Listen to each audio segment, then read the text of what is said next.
Assalamualaikum warahmatullahi wabarakatuh. Alhamdulillah wassalatu wassalamu ala rasulillah. Taubat dan hijrah adalah kewajiban kita semua. Kita diperintahkan untuk hijrah dari kemaksiatan, dari kedurhakaan, dari kesyirikan, kekufuran, kepada ketaatan, kepada kesolehan, kepada keimanan dan ketauhidan, kepada ibadah yang sesuai dengan sunnah Nabi SAW. Namun yang perlu kita ingat, hijrah itu tidak mudah. Karena setiap orang yang berhijrah, dia harus mendengar firman Allah Subhanahu wa taala dalam surat Al-Ankabut ayat 2. Ahasiban nas an yutraku an yaqulu amanna wa hum la yuftanun. Apakah manusia berpikir mereka akan dibiarkan begitu saja memproklamirkan iman mereka, taubat mereka, hijrah mereka, lalu mereka tidak diuji oleh Allah Subhanahu wa taala? Allah akan uji kita sehingga terbukti mana yang benar-benar hijrah dan mana yang KW dalam berhijrah. Untuk bisa bertahan dalam hijrah, untuk bisa bertahan dalam ujian-ujian tersebut, kita butuh ilmu, saudaraku. Allah berfirman dalam surat Al-Kahfi ayat 68, "Wa kaifa tasbiru 'ala ma lam tuhit bihi khubra." Bagaimana Anda bisa sabar? Bagaimana Anda bisa bertahan sedangkan Anda menghadapi masalah yang Anda tidak tahu ilmunya? Analogi sederhana bagaimana seseorang bisa melewati ujian fisika, kimia, matematik sedangkan dia tidak tahu ilmu tentang soal-soal tersebut. Begitu juga dengan ujian kehidupan. Gak mungkin kita bisa bertahan dalam hijrah kita kecuali dengan ilmu.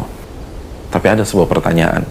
Ketika kita putuskan untuk mendatangi majelis ilmu, untuk menambah ilmu kita, ilmu apa yang harus kita prioritaskan? Bagaimana kurikulumnya? Majelis ilmu itu bagus-bagus dan sangat banyak, bahkan seringkali ada di waktu yang sama. Apa yang harus kita pelajari pertama kali?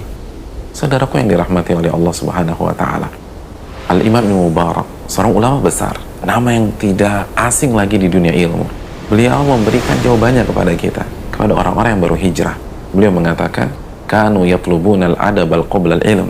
Mereka, para sahabat, para tabi'in, ketika belajar, mereka mempelajari adab dulu sebelum mempelajari ilmu.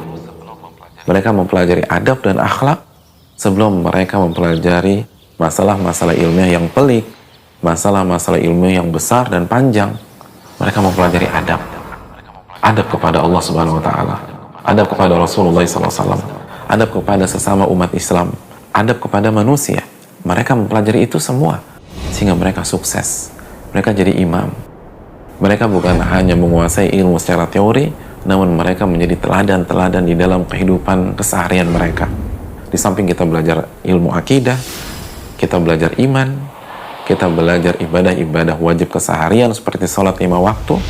Materi yang harus kita kedepankan, yang harus kita prioritaskan adalah adab sebagaimana yang dikedepankan dan diprioritaskan oleh para ulama-ulama kita dari sahabat, tabi'in, dan tabi'ut tabi'in.